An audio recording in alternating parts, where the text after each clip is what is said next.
bonjour, bonsoir, mbote, losako, aussi soit, et la konta komba. Kuna pe na moni na ba Kongo ba pesi mbote na bango pende ba piaka wana ka boyebi. Ibwe, ebwe, to pesi yango, pona bino, bato ampanzuana, jambo sana, pona baluba, betwabu, malukai, donc, boyebi, bo comprendre ka lelo, lele asika, c'est bien moi, signora Carmatoro Zambrota, Constantino di O Calacasta, homme carzimanta de l'Afrique centrale, 36e chambre de Shaolin, l'homme des Pantateke. Et là, tel nanga ezoloba, lelo da spécial 30 juin. Bomoni leo na keba bondi ate, ba good morning tepo, ezali kama mabele mbokande. Lelo da spécial 30 juin, bomona a na plateau oyo. Bah, différentes concerts, pe confrères, bah, le kato, ça, là, quelques analyses. Ponato meka kosala calligraphie ya mboka na biso kobanda accession na indépendance na 1960 style lelo bilan ezanini sur certains points. Merci Nabino, ba cher internaute o bo mesanga kolanda biso o ezali spécial 30 juin na kati ya ba chaîne Nabino nyonso. Boye ba ke o ezali spécial 30 juin totonga pototonga mais tokozala awa na batu lokola ba Deborah Chama na Lipopo Léopoldville na to Lobela tokozala na Christela Bolanga na Mosoba Shalom Télévision et puis tokozala na Théo Mbaba yako ya posé la biso analyse sociale donc boye bango soyez branchés na ba chaîne na bino nyonso spécial 30 juin de boyebi mbote na équipe technique na Mobimba Dimitri na moni okuna na moni cameraman Batutu na moni bino José Merlino Mosoba yonde place oza kuna na Genève kuna na Fribourg na Suisse na pesi mbote na libota na Mobimba na pesi bino ba bonne fête de l'indépendance et c'est que na mama Bijou Kinzinga kuna na Genève na pesi mbote et puis bonne fête de l'indépendance ah peut-être dans la indépendance cha Tozouye, Olipanda, Tchacha, Tokomiye. Awa toko border certains sujets, toko lobela accession, toko lobela frais précurseur, donc ba fait o MMA qui biso toko mana indépendance et puis toko lobela o ezali bongo le différents présidents o baleka et puis ba état otoleka nango na ba kombo nango, toko lobela éducation et puis toko lobela fait social. Donc na katuana bino boyebi c'est bien moi. Tokoleka mbala moko na ba fait précurseur na komeka repesa bino quelques points bongo après na ko faire défiler ba invité na nga na terrain on a plateau oyo ba concert na ngai poto pantantekende boyebi c'est bien moi nazo pantasiko onteke. Chers internautes, 30 juin au boyebi 1960 et utaka likolo te kwei et dans la kanaba étape o elekaka pour le lot comme on a indépendance on fêter les lots tout à musika trouble topé et l'eau que ça que ba colonialiste ou à une époque on a c'était le roi Léopold II le roi Baudouin mutu qui ko succédé parce que le roi Léopold II a kufaki bongo mutu oyo bandi saka ba événement oyo ezalaka bongo Patrice Emery Lumumba oyo boyebi ataki na parti na ye MNC et qui bongo mouvement national congolais lumumbiste oyo na katuana boyebi ke fait papa na biso Mbutaki Nzenga zalaki kuna ya eki kosala sko o aye palo na sima mais il était membre et puis na idéologie à Lumumba na 1958 na décembre Emery Patrice Lumumba a outaki voyage moko na Accra boyebi Accra ezali capitale libongo ya Ghana a outaki conférence moko ya ba africain oyo ezaki organisé kuna na retour na ye na Kinshasa Léopoldville à l'époque Emery Patrice Lumumba a organisé ka séance moko ya restitution. Donc, séance à restitution, on est à Marabogo le 28 décembre 1958. Après que Lumumba a salango, Nathan wana ba parti ezalaka ebele, mais ba parti ezalaki rival ezalaki parti à Lumumba ainsi que Abako ezalaki alliance de Bakongo ezalaki na Mwana mboka boyebi le premier président de la République bongo Joseph Kasavubu azaki membre ya bako après avoir kolanda restitution oyo esalamaka le 28 epai Emery Patrice Lumumba ye pe alingaki asala restitution to pe a formé ba membre ya abako sur nationalisme. Alakisa bango comment est-ce qu'il faut vivre na ba mindele, comment est-ce qu'il faut revendiquer ba droit na biso, mais ils ala sur devoir légal. Et par après, akendaki ko senga un espace ndebo ebi même le loso tongi to sala marche ou quoi, to kenda ko senga autorisation na gouvernorat ainsi qu'il faut to ça ba détail pour ba yeba prolongement et puis chitia activité.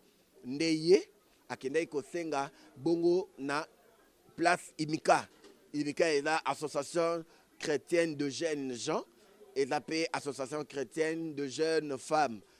Donc Imka est en anglais ba abréviation.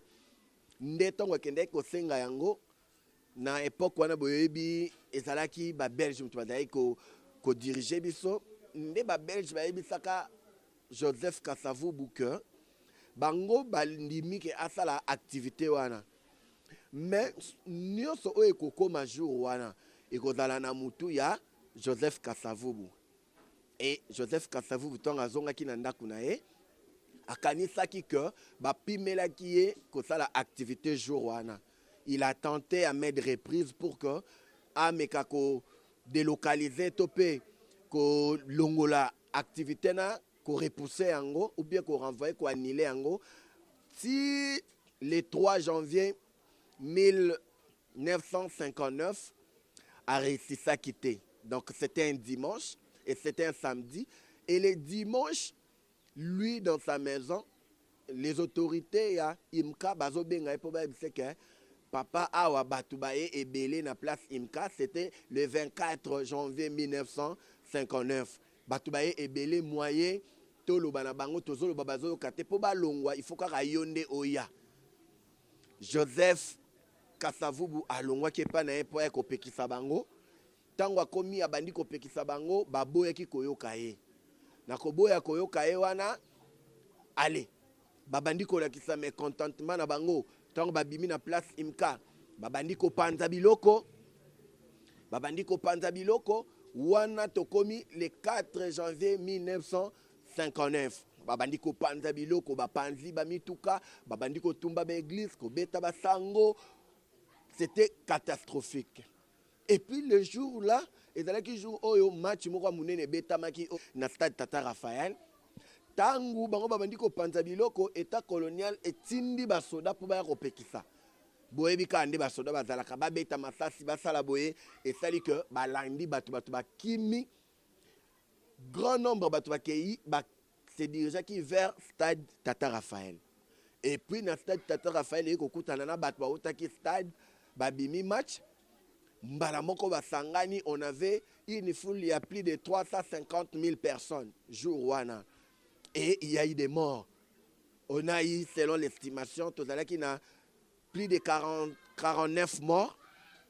Na jour wana boye batu bakanga maki, batu babukanaki, plus de 300 personnes bazalaki arrêté ce jour-là.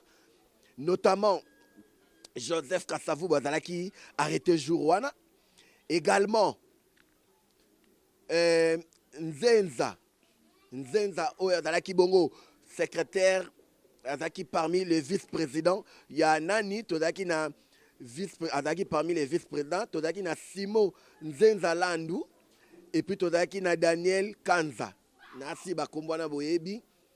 C'est à partir de ces jours-là, l'État colonial Babaki et tout le monde qui m'a commis mon boulot, tout le monde ni Tokokuta na bango pour que tout solo là. C'est à partir de l'année. État belge baye ko déclaré Toblerone. Ba déclaré qui officiellement Toblerone le 3 janvier 1960. 17 jours après, donc le 20 janvier 1960, né Dobia Toblerone et Bandaki. Tango bandi, cher internaute, j'ai pu m'engager ici à Dubaï, kuna na ni na yo comprendre makambo oyo. Tango bandi nde Na première séance Lumumba azalaka te. Tango ba parti nyonso ekuta kuna babi non. Ah toyemaka mboka. Ndeni tokoloba makambu Lumumba azala te. Wana Lumumba azalaki na kasho. C'est par après la deuxième séance nde bako libérer Lumumba pour aya ko participer na table ronde. Et Lumumba na parti na ye ayaka ye moko te. Lumumba ayaka na parti na ye amemaka également Victor. Amemaka bongo Victor Nendaka. Azalaki comme adjoint na ye. Et puis c'est la première fois l'apparition il y a Joseph Désiré Mobutu. Donc Joseph Désiré Mobutu comme état journaliste a accompagné qui Lumumba na ba assise wana. Nde na kati ya ba assise wana ba parti zaki ebele. Tozaki na Abako o na lobi zaki dirigé par Joseph Kasavubu. Kuna tomona ki Joseph Kasavubu bazali ye mokote azaki na Nzenza Landu. Azalaki mongo na Daniel Kanza na MNC de Lumumba, tozaki na Patrice Emery Lumumba, tozaki na Victor Nendaka, na Mouvement National Congolais de Kalonji, ye ezalaki bongo Albert Kalonji, moko azalaki na Joseph Ileo, na Siboyebi Papa Ileo, bongo na Confédération des associations tribales du Katanga, tozaki bongo na Moïse Tchombe, bongo na Union Debateke, tozaki bongo na Pierre Mombele, tozaki bongo na Pierre Mombele, ozaki bongo membre ya Conseil suprême ya ni na bango ozaki bongo PNP. Na kati kuna boyebi ke toyembaka nzembo moko ya indépendance tata tozuie okimponza tata tubakidi boyebaka nzembo wana eyembamaka bongo na Africa Jazz. Africa Jazz mutu eyembaka nzembo wana. Et puis Africa Jazz boyebi ezalaki bongo batulokola ba Grand Calais oboyebi Kabasele Chamala. Il est le père de la révolution ya musique moderne. Kabasele Chamala. Tozaki bongo na Seigneur Ley Tabouley azaki Rochero. Tozaki bongo na Docteur Nico. Tozaki bongo na Vicky Longomba papa ya Awilo Longomba. Tozalaki bongo na Desho, tozalaki bongo na Roger Izeidi, tozalaki bongo na les rois de Maracas, bango nde baemba nzembo wana indépendance tchatcha ba accompagnaki nini. Et puis pour votre formation baka indépendance tchatcha ezakana auteur compositeur te. C'était une chanson créée sur place selon Batu Balobaka, c'est les docteurs Nikonde Moutou abandaka nzembo wana c'est lui, mais par après et Banakate, Sokinani à la prochaine Touroué Sabino, qui est vraiment le fondateur, topé, l'auteur-compositeur, il y a Chawana Indépendance Tchacha. Chers internautes, Indépendance Tchacha, Lelo Kimpoanza, Boébake, date le 4 janvier 1959, et Zali, si le loto fait comme journée, yaba premier martyr, il y a indépendance. Place Imka Boyebi eza sur l'avenue Kasavubu entre avenue Indiana Dibaya, donc Azana Katuana sur Prince Kasavubu. À la prochaine toursa la bino émission kuna na ba dirigeant ya place Imka Toeba eta na yango soki ezalinde nini. Naomi place oza kuna na Genève na Piombote, Biuma na Pesumbote, Jean-Pierre Mungwele kuna JM Agency na Dubaï, mbotelo yango héritier Lelo. Mboteno yango indépendance tchatcha tozo continuer. C'est bien moi sinon le Karmotero l'homme de Pantateke tozo kota na deuxième partie to yamba bongo mutu oyo akobete la biso lisolo ya succession ya ba kombo o to salango na ba pays na ba année na yango to yamba bongo Deborah Chama avec l'Hippopo Léopoldville Tolobela Mbote la mam de la presse. Mbote papa boni. Ah, yo yebi, toi, na indépendance, tchatcha, boni indépendance, tchatcha, pas na. Ah, il est quand normal, hein. C'est tant que moi, n'ambo kato fait tant on est sengonios. Ah, ouais, bah, internaute, bah, Holanda yo, pe na chaîne na okute zanini. Kin Lipopo TV, hein, la mams ndem ta dirija, kuna présentatrice na bino bolinga mingi ye, la mams de la presse, na Kin Lipopo TV. Donc ye wana awa ezali nde Signora Karmotero nde boyebi na totonga po totonga spécial na Universal Mosoba TV bolandanga pe na JM Mosoba TV na Sans Cynique. Maman Olobi Tchatomoni olati bien vraiment à la mam de la presse congolaise, mais la mam ça yo yebi. Donc la mam lelo oyebi so sangonini okoyebi sa ba internet nini lisolo na ya lelo. Bon, lisolo na ngai ya lelo, cher internaute, mbote mingi bisika bozali na diaspora kuna na pesi bino mbote na kolobela selon succession ya ba président de 1960 jusqu'à nos jours.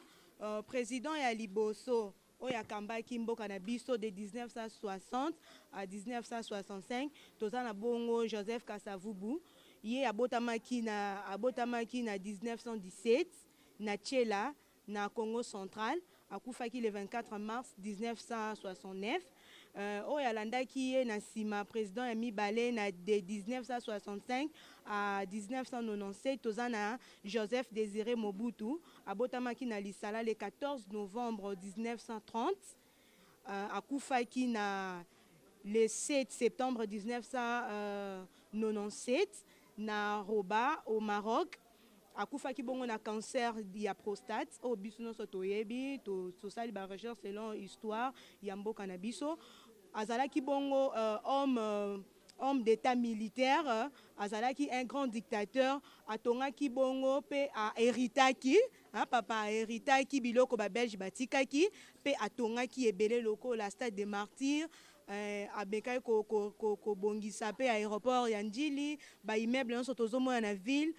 Mekai ko réhabiter yango et puis tongaki palais du peuple ba grande route ya ba na nzela ba province mekai bongo ko bongisa bien qu'il était dictateur ya lingaki bongo lokumu bisika no sako kita ba yembela ye bakumisa ye ndengo oye azalaki na époque wana dictature ezalaki vraiment ko régner mingi vraiment tomoni bongo na simane ko kufa na 1997 2001 de 1997 à 2001 tomoni bongo Laurent Désiré Kabila ayaki bongo ko diriger mboka na biso République démocratique du Congo a dirigeaki yango vraiment na temps mukie azalaki bongo assassiné na Kinshasa awa azalaki bongo assassiné na Kinshasa tomoni de 2000 kokufa ya Laurent Désiré Kabila de 2001 à 2019 tozaki bongo na mwana le Kabila le fils a dirigé qui bongo pendant 18 ans,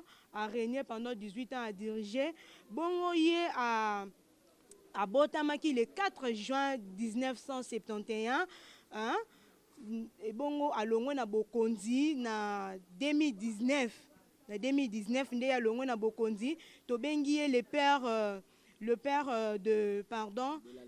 de l'alternance politique ye penzande ya fungoli masolo hein kokota na bokonzi na kimia kobima pe na bokonzi na kimia vraiment eloko oya sali ko banda na succession vraiment hein président ya liboso aye bazobotola ezaki toujours hein ko botola bokonzo ye na mapinga na yo botoli ofanzi oyo botoli mais tomoni ye vraiment père ya alternance politique aye vraiment ko pesa ngo na kimia toleki na maponami vraiment tokolobela pe Kabila les fils mingi parce que aumeli pe na bokonzi et puis na ba génération na biso ba o tozobotama toye komona ke aumeli tozalaki na mingi makambu pe ya malamu elekaki tokoki koloba te kandi côté makambu ya mabe mais makambu malamu pe elekaki tomoni tokoti soki tozwi côté ya ba paiement ya ba fonctionnaire tomoni ke tokoti na système ya bankanisation tozofuta mande na maboko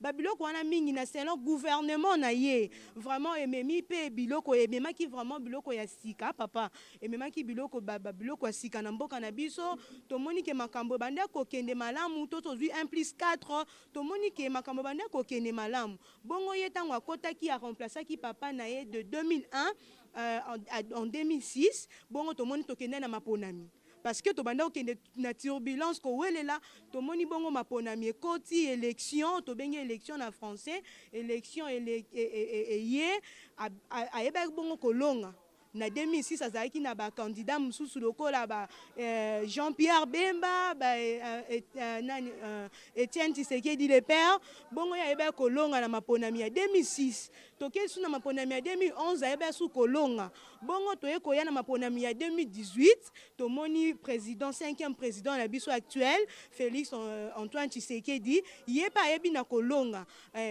bongo nde bokonzi ezokende na maponami na kimia na pe toli ayokaki bongo kolela pe ya mboka ya peuple congolais na kokufa maponami te ezala kaka na kokufa makila te mais tokende vraiment dans la logique des choses ndenge esengeli bongo toza lelo na Félix Antoine Tshisekedi 5e président ya République démocratique du Congo azalaki bongo élu le 24 janvier le 24 janvier 2019 tomonaki awa mutu nyonso azalaki na esengo komona vraiment alternance politique ndenge vraiment ezosalema donc passation du pouvoir.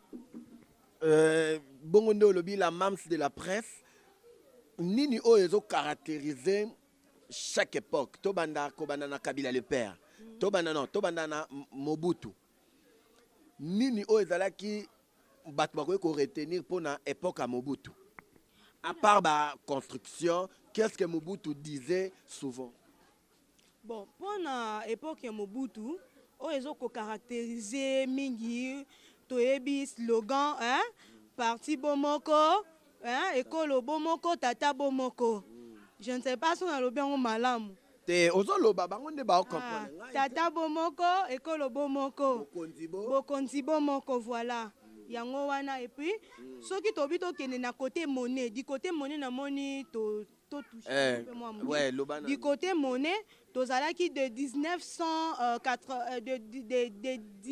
1877 excusez de 1877 tozalaki bongo na monnaie en pièces bambongo mabende ezalaki bongo to banda ko utiliser yango mbala moko na ensemble na otobengi to banda ko utiliser yango na otobengi monnaie en échange otobengi ya papier to banda ko utiliser yango monnaie en pièces ezalaki na 12 pièces na 12 pièces to banda ko utiliser yango souvent to bengi une pièce deux pièces une pièce deux pièces et puis na monnaie ya billet tozalaki na deux billets tozalaki bongo na 1000 francs tozalaki pe bongo na 10 francs yango to bandai ko utiliser de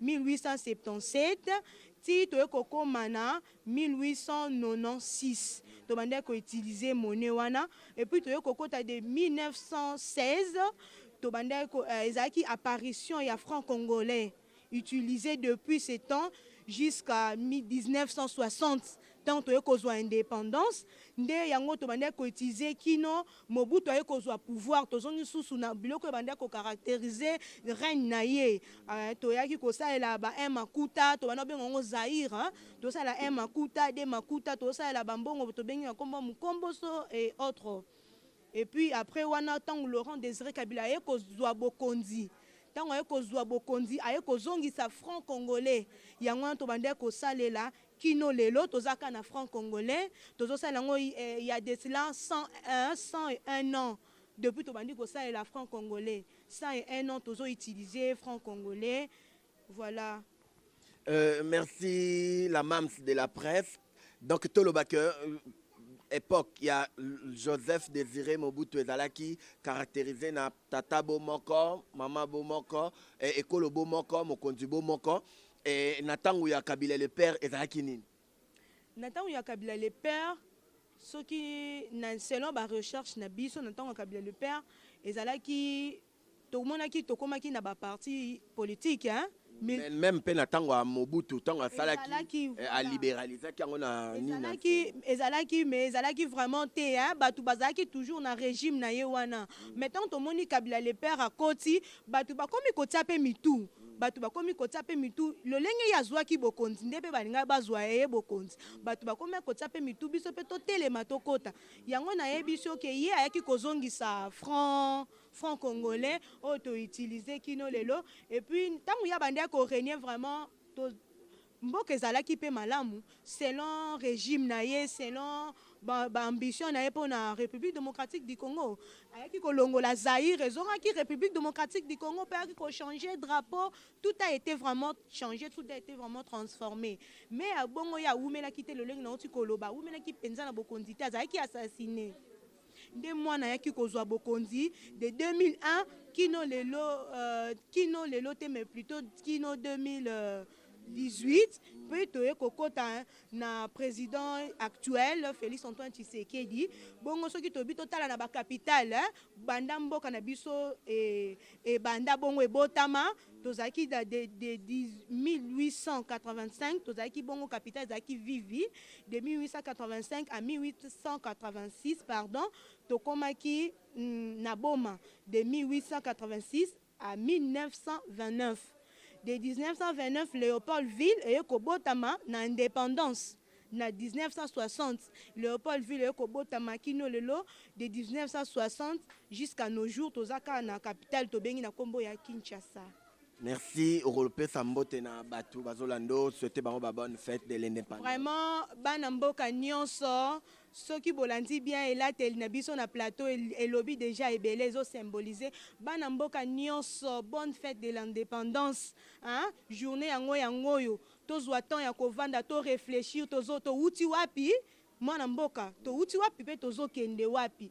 Vraiment bat nyonso babotama mkola lelo le 30 juin na pesi bino ba joyeux anniversaire na moni bongo Brigitte Kapi Kapinga, hein? Joyeux anniversaire à toi, de bonnes choses, hein? Profite de ton jour. Na moni diaspora kuna libanda mboka na moni bao bazana Espagne na pesi bino mbote oncle nanga Guillaume Ilunga et toute la famille. Bonne fête de l'indépendance na Paris na moni di Dongalie ma grand H manager. Bonne fête de l'indépendance. Dieu merci Kasaka sa grand homme dédié. Bonne fête de l'indépendance vraiment Ibrahimovic. Bonne fête de l'indépendance na moni famille Chibinda, famille Mulumba, famille Ilunga. Bonne fête de l'indépendance na bana nyonso mboka na Universal Mosoba TV. Bonne fête de l'indépendance na moni projet dit Kalombo moi c'est démarche. Balobi bonne fête de l'indépendance hein, ma consoeur Talaka yo ya motema. Bonne fête de l'indépendance na famille Mosoba Mobimba kuna na Suisse. Bonne fête de l'indépendance vraiment et le les amoko na biso to sepela to célébrer pe to zwa temps ya ko réfléchir to uti wapi to zo kende wapi. Vraiment bonne fête de l'indépendance na ba homme politique nyonso na moni président na biso azo diriger mboka Félix Antoine Tshisekedi. Bonne fête de l'indépendance. Je vous aime beaucoup, je vous aime beaucoup mes fans. Vraiment na lingi bino ya trop. Merci beaucoup. Biso pe to lingio mingi indépendance chacha to zui et to komi et merci na disponibilité na yo concert à nous revoir. Indépendance chacha to zui a wande za fête na groupe Universal Mosoba télévision.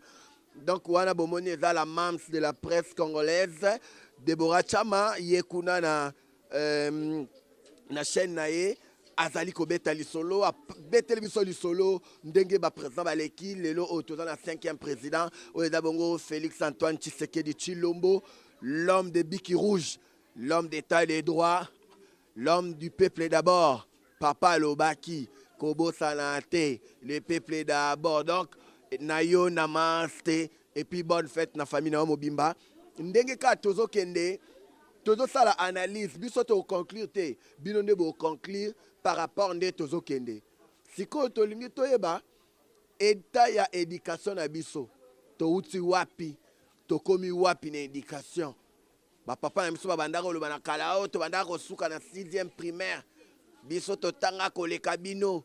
C'est comment l'évolution nde nazokotisa bongo ye moko Christela Bolanga, l'homme, la femme de Mosoba Shalom TV. Azam mingi kote kuna ya talaka nde makamutu etali spirituel ezaye na ebite soka kotisa biso pe moi muke po apanza nteke na spiritualité mbote puis bonne fête de l'indépendance. Merci pareillement. Bonjour. Bonjour. Ah na moni ozam te koloni. Bon ozam ngale. Opesa bango mbote na mboka na bino. Ah losako papa Michel Bolanga esika ozakuna losako papa Ivan Ilondo. Ah losako na bangala nyonso tout. Ilongo la wakola. Comprenez mon émotion parce qu'on a connu la Kenya. Donc boyoki ke ezande ba mutu amboka mso ate biso na biso rappelle à l'école nga. Yo pas à l'école na. Donc lelo okobetela biso lisolo ya éducation. Ba papa na biso kala ba esa biso abi na biso totanga raté. Bango nde batanga malgré basukaka na ba 6e primaire. Lelo Christela Bolanga okoyebisa biso c'est quoi touti wapi na éducation pe lelo tokomi wapi na éducation na biso. Mes chers internautes, bonjour, bonsoir. Mbote Sikabuza, à ce moment Christela Bolanga, Mosoba Shalom TV. Na pesi ba mbote na ba téléspectateurs nanga, ba internautes nanga o balandanga et bosolandanga kaka. De l'autre le bela likambu ya éducation. Bonne fête de l'indépendance à papa Joël Merlino, à la famille Mosoba. Bonne fête pasteur Trésor Toulouka. Bonne fête de l'indépendance pasteur JP. Dans le bela likambu ya éducation, on est en RDC. Si je peux dire l'évolution de l'éducation scolaire en RDC dans les grandes périodes de l'historique politique du Congo, date importante dans la structure du système éducatif. Mission mondiale. La Mise catholique commence à bénéficier de l'État lié au régime collaboration scolaire. De 1925, signature de plusieurs conventions entre les gouvernements et les missions nationales pour une durée de 20 ans. 1926, création dans l'esprit du projet, précédant au service de l'inspection officielle de l'enseignement dirigé par un inspecteur général et des inspecteurs provinciaux. On continue. Dimitri Bongania, Jonathan Bongania, la famille Bongania, je vous aime beaucoup. De 1948, réforme de l'enseignement libre, subventique, école privée, surtout missionnaire. 1954-1960, enseignement libre et laïque. Si je peux dire enseignement libre et laïque, donc laïque, ça va l'école protestante quoi. Na les arts école mingi ndenge za lelo. Lelo mona école za mingi. Donc na les arts mona ka même sous école protestante, école catholique, santé et ça un peu ça. On continue. De 1956, arrêté royal de la création de l'université Louvain-Nium. Louvain-Nium est un mot latin, est un Louvain. Louvain-Nium est une université unique. À l'époque, tout à l'heure, l'université Moko. Dès tout à l'heure, c'est l'université. Tout à l'heure, Louvain-Nium. Batonga pose un mot latin, batonga en Belgique. Belgique est une université Moko Louvain-Nium. Suko batonga ndenge morona Louvain-Nium à Belgique. C'est pour cela ici, Tobé Ngarango Louvain-Nium à l'époque. Mais ici, à cette époque, c'est unique. Ce que je peux dire à propos, il y a évaluation, il y a enseignement, il y a RDC. Dans cette époque, je continue, mes chers internautes, vous allez à brancher pour tous les pays sabuno, non c'est malamu, vérité au boye, quitter au msouzo baraté que enseignement à la ronde nini. Yo au botamino karana 2000 ce qui 2011 au comprendre. Ce que je peux dire en cette thèse est que nakala l'école zara mingité ndeza lelo. Nakala zara que pour moi na atanga faut faire transport hein. Même si par exemple dans la Lemba, faut y ati Victoire. Batene de la Gombe, batene de Victoire. Tenez la Victoire, l'école zara mingi pendate. Éducateur zara pena bien. Nakala si je ne me trompe pas, ndenge aussi renseigné, bana bazalaka penza na ba école té. Mona na ba bon, mona ka 2 élèves, 3 élèves. À l'époque batu mingi bazalaka penza na bamboka, on tanga ba mboka, bazalaka boité. Bana bazalaka té, études zalaka bien. Il y avait aussi des transports. Hein, na bosseni kombo non, pas transport zara scolaire, bazu bana, batiki. Alors faut on souffre forme à crédit. Nous ba parents, bo futa l'école et futa transport voilà. Mais différence est que na époque il y a kala, na époque il y a de nos jours l'école est comme belé. Est-ce que oui que l'école oui, l'école est comme belé, mais quelque chose autour de moi, est-ce que formation est-ce que tu as gardé l'authenticité à la formation par rapport, il y a des créanes et Salamaka, il y a 20 ans, il y a gestion, il y a église par rapport, il y a des décrets royaux. Est-ce que évolution, ils allaient tout par rapport à la politique scolaire? Bon, pour Nangai, évolution exacte. Évolution exacte parce que l'école est commis, tous exemple, il y a l'examen d'État. Dans le cas où moi, je présenter l'examen d'État, donc il doit être concentré. Hein? Pour examiner l'État, il faut aller parler en Goubaté, on a besoin d'un en bac. Na pesi le konanga Ben Michel le pont dans la boisson pour le sika oza, bambo te belé. Examen d'État. Donc les alaka, il faut moko ya, on préparer ngo donc au tiers corps, âme, esprit. Mais de nos jours, au bout que moi on présenter l'examen d'État, ils s'en fichent. Attends, on a été et le moko te pour ani nebi que corruption ezali. Ata zuité, bon l'examen.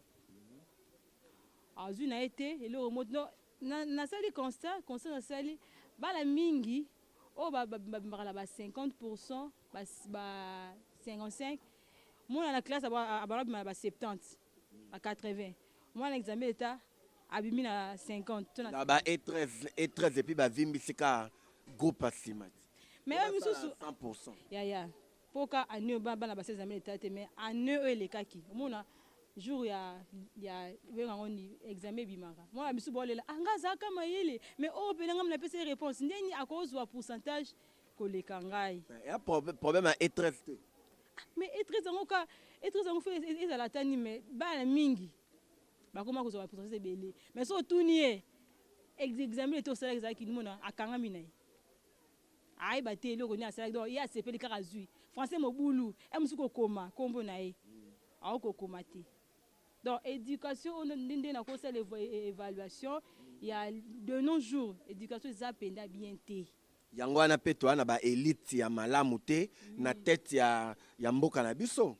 Bon, et cause là, oui, quand exception ils ont raté. Mais éducation peine ça bien té.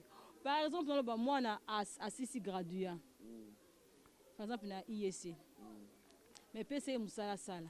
Et le remonter. Évitez au PC azo musala azo na ordinateur comme beta ne zuma évite akela ko tanga na IEC pour aye ko la zuma abeta ba G to o mate que éducation de kunanga ezo to tourner kana rompe par rapport ya kala sikoyo okoloba nini na ba autorité o ba olanda biso sikoyo par rapport ya éducation na biso. On a pesi ministre ya enseignement et PSP na pesi de Bambote un gouverneur ya ville prophète Chantini Ngombela ainsi que papa tu sais que dit Fati na peso mbote et le konga na koloba par rapport à éducation que to bongisa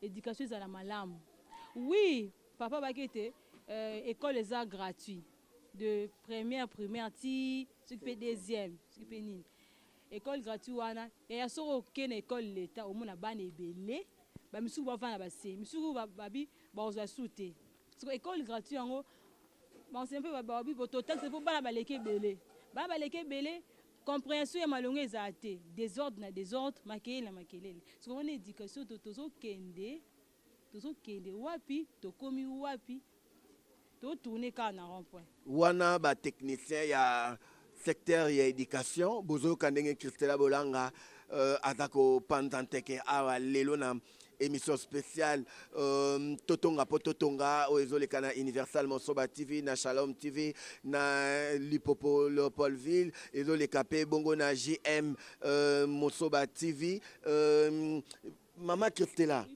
ben internaute tokomi na suka okoyebisa bango nini bao baolando partout par rapport ya patriotisme po ata balobi ndako na bino etangaka okokima yango te po etangaka yebisa nanu bango message oyo euti na Shalom Mosoba Shalom TV.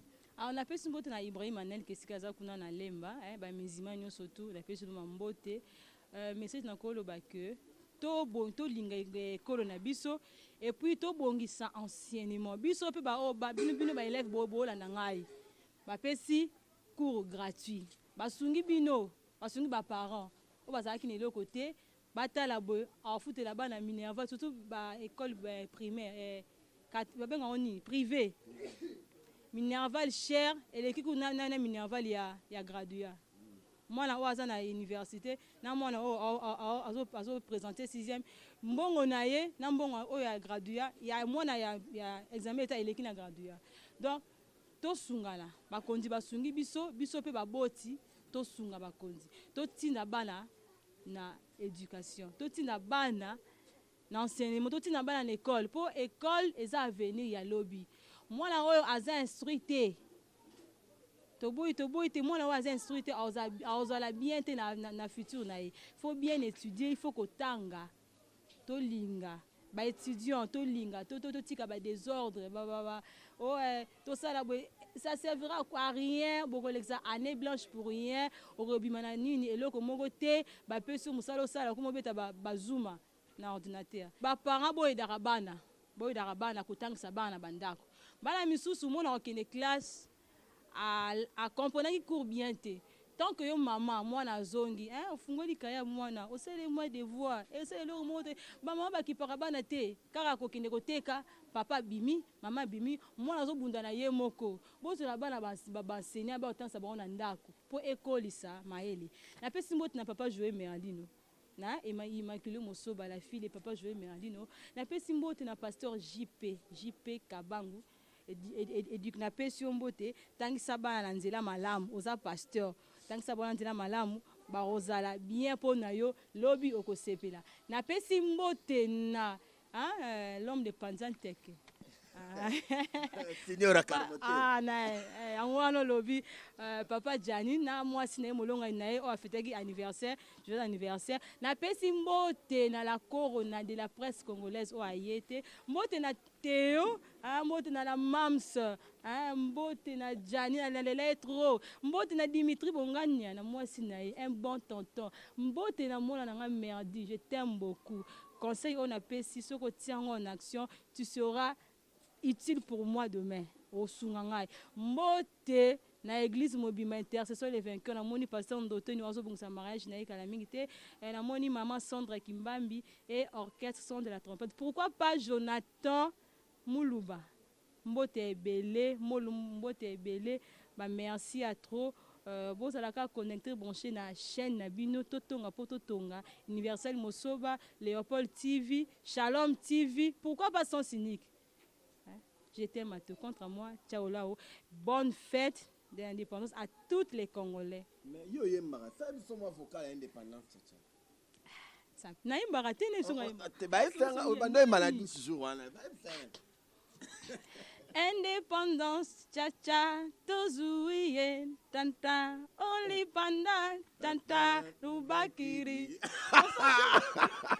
boyoki awana bisayo na groupe Universal Mosoba TV pour tous les hommes matamaka les otikala to utikuna musika to utina succession to utikuna boyoki Deborah Chama Pandi a biso chaque président o aleki pour na matélé loko moi mkena oloba le président Joseph Raïs le père Yanini lui azalaki caractérisé na 5 chantiers et la révolution de la modernité kuna na moni bongo nani député na biso national kuna na Fribourg Immaculée Mosoba na peso mbote bunda na landaki communiquer no bunda kaka bongo tozo continuer na suka bino mo boyeba nini o bogolinga koloba ponango awa indépendance kaka ndenge tolobaki mbote zo kende ka musika joyeux anniversaire na yo Choudel Kankolongo Mukendi la femme de quelqu'un la femme selon les cœurs de quelqu'un point d'interrogation oyaroye bayebi aboya vandi confrère Nabiso analyste AZMP dans beaucoup de plans. Lui, il va nous parler beaucoup plus sur faits divers. À quoi il s'agit de taliba monnaie, à quoi il s'agit de sport, à quoi il s'agit de mode de vie, comment on était. Théo Mbaba, na pesi mbote na famille Mbaba Mobimba, Nancy Mbaba, et si koza la modéliste internationale Mbote. Théo Mbaba, bonsoir, bonjour, bonne fête de l'indépendance. Merci beaucoup. Bonsoir, Gianni. Je m'appelle Makassi.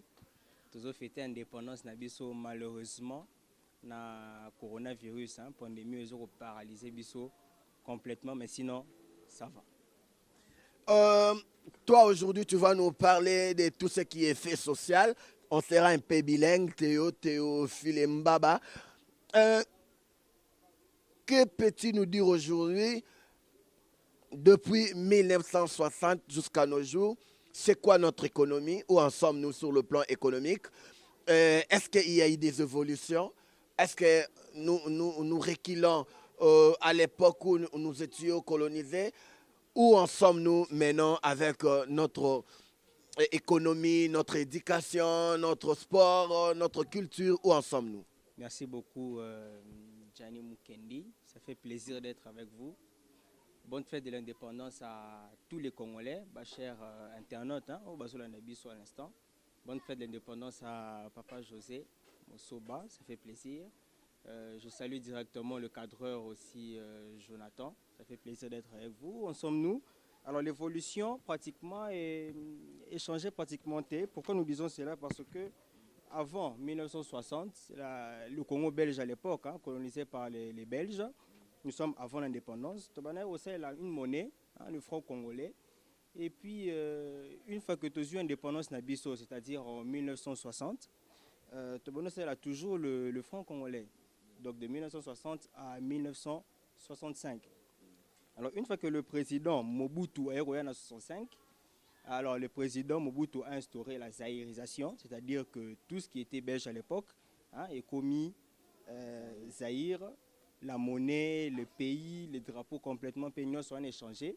Alors, tu as commis un pays comme le Zaïre. Alors, le temps que Mobutu, président de la République, tu as Franc Zaïre, tu as Songi, tu as Mukomboso, et avec la monnaie qui utilisée depuis 1965 à 1997. C'est un peu ça. Alors, en 1997, une fois que le président Kabila est tu na franc congolais en 97 et une année juste après, c'est-à-dire 98, tu es à la 3e place. Il y a Coupe d'Afrique des Nations en domaine sport. Une Coupe d'Afrique des Nations, c'est-à-dire que tu as qui 3e dans la compétition. Tu as gagné une fois, c'était en 74 avec la fameuse équipe. Et tu as gagné ma 3e place en 98. On a joueur, malheureusement pour lui, à Tiki Bisso Namokili, Obama Malé. C'est mes condoléances à toute sa famille qui nous suit à cet instant. Tu es ma 3e. Et depuis 98 jusqu'à maintenant, en domaine sportif, nous évoluons quand même bien. C'est-à-dire, en 2009, tu as gagné première chaîne Nabiso. Une fois que la coupe a été créée, Coupe d'Afrique des Nations, pour le locaux, c'est-à-dire les joueurs au Bétara. Dans le pays, qui veut dans le pays, tu as gagné coupe pour la première fois, toute première fois que la CAF a créé compétition, tu as gagné un peu pour la. Avec quel entraîneur? Avec Moutubile Santos, c'était un plaisir. On se rappelle dans Lumumba, qui est belé dans boulevard Lumumba, c'était vraiment très bien face au Ghana. Ghana te gagnait qui 2-0 à la finale, c'était vraiment très bien. Alors pour revenir de notre social, depuis 98 jusqu'à maintenant, c'est une monnaie, depuis 1997 je veux dire, jusqu'à maintenant, c'est une monnaie remise par le président Kabila, Laurent Désiré Kabila, jusqu'à maintenant. Alors, tu as progressé un peu difficilement sur le plan de vie sociale à un point où, à l'époque, c'est-à-dire 1997, tu as qui a un franc congolais était synonyme à $1. C'est tout ça le ralliement jusqu'à maintenant, et ça que $1 nabiso est synonyme à 1910 francs. C'est une chute vraiment constante, de manière à ce que $10 nabiso commis 19 010 francs, donc on peut mettre 19 050 francs. Et ça complètement une chute, mais nous espérons que les autorités qui travaillent par rapport à ça, Barozong et Samaramou, depuis le début. Alors pour chuter rapidement vers notre musique, parce que c'est notre culture, vu que nous parlons du social, notre culture Nabiso. Alors la musique est un peu difforme, mais elle change, elle varie, en sorte que des années 60, donc vous avez un chanteur phare, un musicien phare, le rôle de Taboulay. Vous avez un musicien un peu qui s'était connu, OK Jazz. Malheureusement, musique Wana, la belle musique de cette époque, Wana c'est plus maintenant. Pour les musiciens, Azala accepté. Malheureusement, il faut ça la musique vulgaire, bêtise, les femmes babina nues. Alors, toujours progresser vers la chute par rapport à ce domaine musical de notre pays. Mais nous espérons que les adeptes de la musique congolaise essaieront d'arranger et de s'adapter par rapport à ça. Nous avons aussi des musiques connues, la rumba. Nous avons eu des chanteurs vraiment connus par rapport à ça, Madilou. Et c'est un peu ça. Ben, Toyoki, Théophile Mbaba.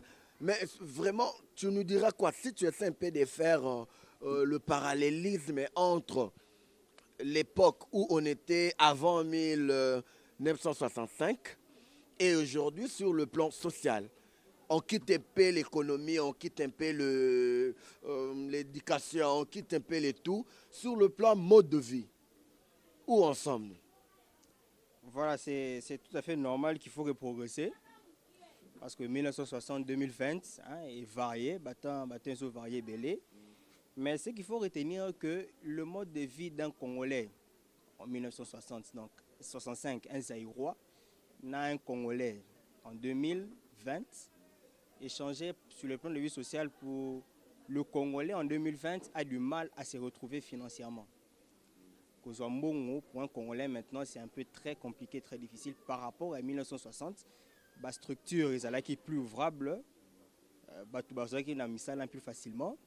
L'État s'assurait des personnes leur à manger. Mais par contre, 2020, c'est un peu difficile de manière à ce que ils ont le langage au Tolobara, sont limité au reliaté. C'est un peu ça. Donc, il faut maintenant, tu es dans l'obligation de sortir pour manger. C'est un peu ça. Donc, 2020 par rapport à 1965 jusqu'à maintenant, donc la différence, qui est par rapport un peu en bas par rapport à ces années-là, parce qu'on dit que ces années-là c'était la belle époque. 12 heures aux autres, comment sur la relais Nanzela, tout ça, tout ce qui va. Oh, la classe, support, ça la bourse. Mais par rapport à Bisso Mikolo, c'est un peu compliqué, mais nous espérons que les autorités vont travailler par rapport à ça, pour décompter la situation de ça un peu. Eh, bongo à la panier ménagère. Au début, qu'il y a tant de bonne année qui sont moi. Tant de bonne année déjà, déjà les 20. Bon, on a déjà papa bazo kota déjà na bilamba donc bo linga bonne année pour ça. Est-ce que les deux arrêtent sous bon? Non mais chose regrettable fait les sous dernièrement 2019. Mais au moins on a tout fêté bonne année. Tout fêté les premiers les deux ici, tout à fait normal le canal c'est le résalité.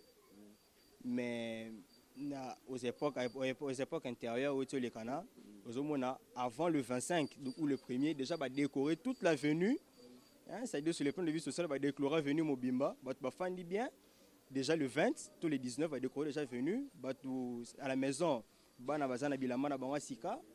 Collègue où tu n'en parles pas, va relier cette avenue Mobimba. Mais maintenant là, malheureusement pour Nabiso, toza koki bima par rapport à Wanate.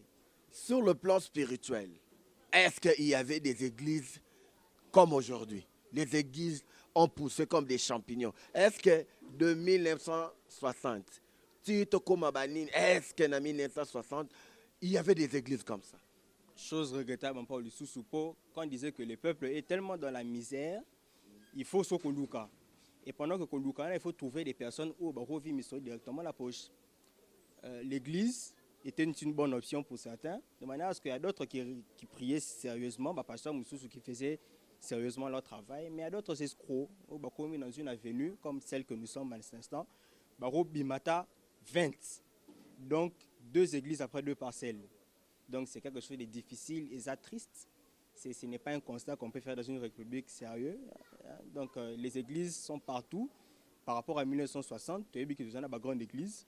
Tout à l'heure qui est une église catholique, kimbanguiste, protestants, musulmanes, armée du salut, toutes ces églises que tu as citées maintenant pour te recevoir tout notre temps. Mais à cette époque-là, nous savons qu'il y avait quand même des églises que maintenant, l'église Kingani, église A, église B, malheureusement, on ne sait pas savoir quelle est la bonne ou quelle est la mauvaise église par rapport à ça. Et aux autorités qui nous suivent, tu leur diras quoi étant qu'un citoyen congolais? Voilà, d'abord je salue directement nos autorités. Bonne fête d'indépendance à eux comme à nous autres. Bon, le social fait partie vraiment, il y a Mboka. Donc à manger, la majorité de Congolais qui quittent le Congo, qui ne va pas retourner à Ponarolia, Donc notre social devrait être normalement assis. C'est totalement notre pays, comment elle est grandeur, on a biso, richesse, tout ça. Donc social, la biso, il faut à la pena assis, nenge et zaleli. Donc nos autorités, ils doivent continuer à travailler encore pour mbo na biso et tombama, pour bango pe basa ni batombama, pour biso tout bima, likolo place, il faut tous à la. Aux internautes qui nous suivent de partout, de là où ils sont peut-être des docteurs, des économistes en France, en Belgique, par-ci, par-là. Tu leur diras quoi étant que patriote? Voilà, à eux aussi, comme à tout le monde, on leur souhaite une joyeuse fête d'indépendance. Voilà, ce qu'il faut savoir, c'est que peut-être que, vu qu'on a cité des docteurs, des économistes, ce sont des gens qui sont financièrement, fandi bien. Il y a certaines entreprises ici au Congo et qui participent à une évolution en Boka pour que tout le monde socialement ça la paix assis, vu qu'on parle de social. À ceux-là aussi. Il y a aussi nos confrères musiciens qui font la musique actuelle. Ce n'est pas la peine de danser nu.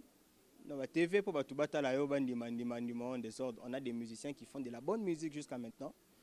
Voilà, pour ne pas citer leur nom. Mais, donc on continue toujours de leur encourager, mais dans le bien, pour que Bango, Nabiso, Tobima, dans la bonne situation. Voilà.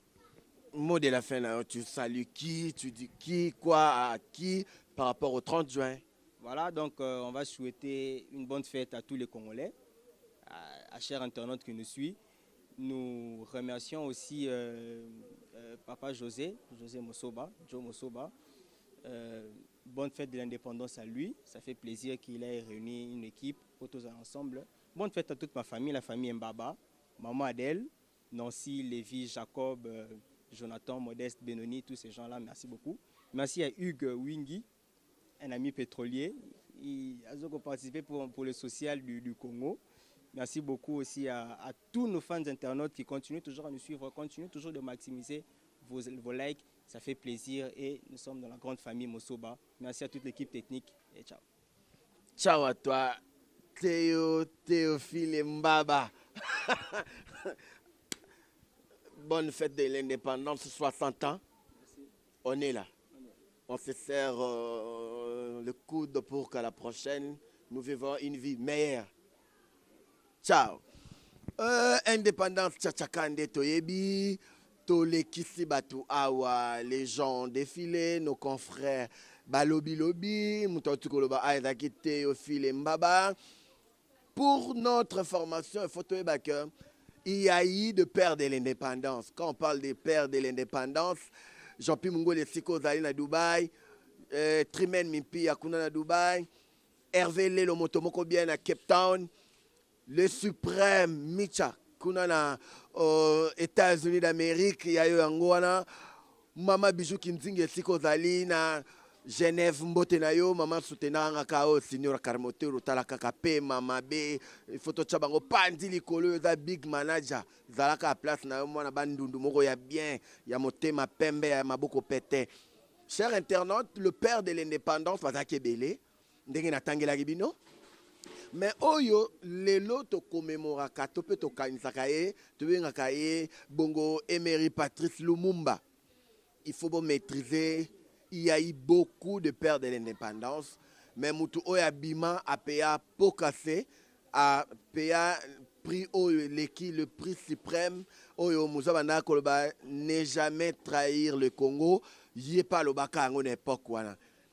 Donc, Emery Patrice Lumumba, na famille Sika Bazali, na Pessi Bango, joyeuse fête, il y a 60e anniversaire, il y a indépendance.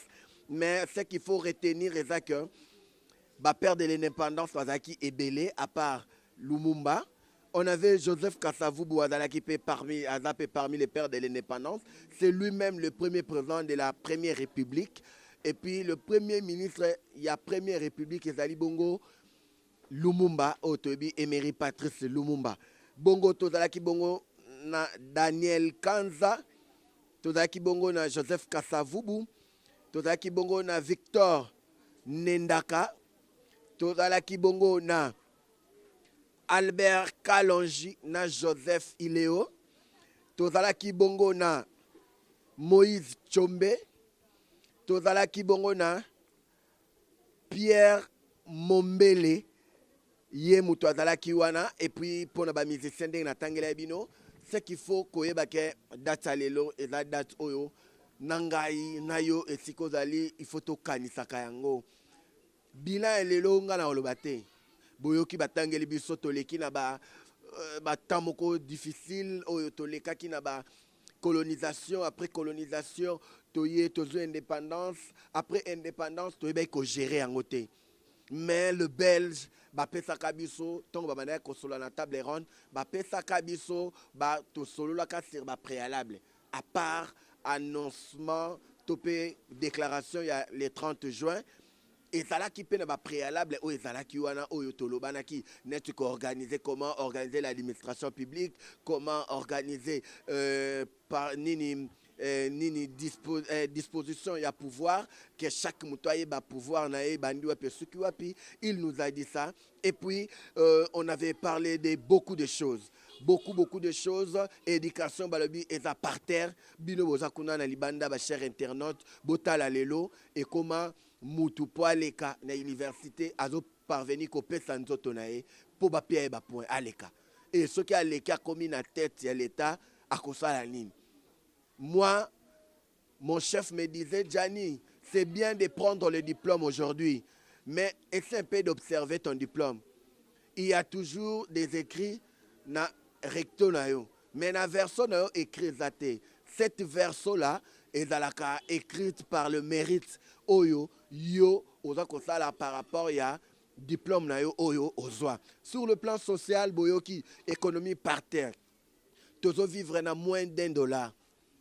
Lelo oyo éducation tozoloba te lelo oyo politique éducationnelle ya malonga ezate lelo oyo on n'a rien oyo tokoki kolege na bana na biso nde balobi pour un beau pays plus beau qu'avant à notre postérité zangate c'est ceux qui viendront après nous après 1960 tozaka na ba église beleboy et après avoir des églises beleboy qu'est-ce que ces églises là contribue na pays et après avoir beaucoup de bistrots, beaucoup de bars, qu'est-ce que ces bars-là contribuent na pays na biso pendant 60 ans.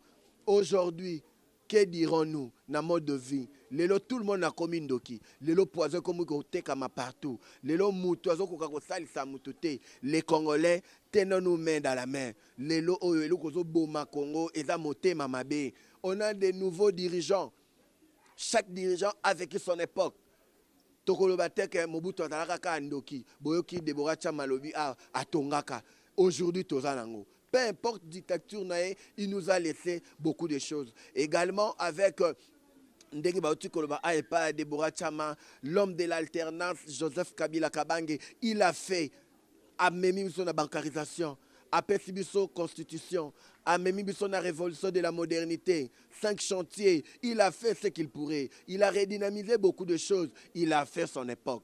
Et aujourd'hui, on est avec Félix Antoine Tshisekedi Tshilombo, l'homme du peuple d'abord, l'homme des peuples d'abord, et puis de Bilomo Boyebi que Yazali Mutuya, impunité panaïza akate. Mutu nyonso na se ya mibeko ye mutu amemeli biso pena o babengaka état de droit. Cher internaute, toza na bilan moko macabre biso tokoloba te que cette émission la journée du 30 juin interpelle bino bao boza libanda avec vos multiples capacités, que ce soit intellectuelle ou quoi, de l'argent que vous avez. D'autres pays ba ressortissant na bango bazonga ko investir na pays. Aujourd'hui, on n'a pas d'emploi. Qu'est-ce qui manque que Bozonga? Tolongola ego. Tolongola ba ego na biso. Tolongola ke ngana za mutu Tshisekedi. Ngana za mutu Kamere lo kwa ba condamner Kamere na kosunga mboka te. Non. Patriotisme ezola kisabiso. Il faut tolinga mboka na biso koleka biso moko. Bon eza ba parti botami après. Avant yango, on était d'abord des Congolais. Mutu o sa eloko malamu totombola. Président Félix Azawana, avec ses idées, tout aidé. Le premier citoyen du pays n'a pas su vraiment joyeux anniversaire. Il y a indépendance, tcha n'a pas su un citoyen de la ville, Jean Tiningobila, l'homme de Kinbopeto, n'a pas su joyeux anniversaire yango na pesio donc en tout cas na ba internaute na biso nyonso na pesi bino vraiment ba joyeuse fête cette journée et même biso na conscience toza wapi touti wapi tozokende wapi bo yeba bongo oyo ezali hymne na biso intérioriser yango nde esika patriotisme ekokota. Merci na équipe technique mobimba, merci na ba confrère na ba concert nyonso ba défilé ki awa na bino ba internaute bo s'abonner na ba chaîne na biso ba groupe Universal Mosoba TV, toza ba professionnel ici to ça la journalisme. À la prochaine bokomona na chaque émission toujours na continuité ya fête ya indépendance, chaque mutuna chaîne nae selon cahier des charges ne akosa l'émission par rapport ya indépendance nde tokoyeba kosala bilan biso tokosala ngote biso to memeli bino o biso to constater bino pe botala na bandenge na bino ndenge ni bo constater bo pesa biso ba témoignage tokosala be émission nde na lobi na osala na imka ototangi. Je serai là-bas avec l'imka na sens cynique pour to sabino où en sommes avec l'imka tozo tonga to tozo boma imka oyo e bandaki ko aider pays lelo eza na état nini.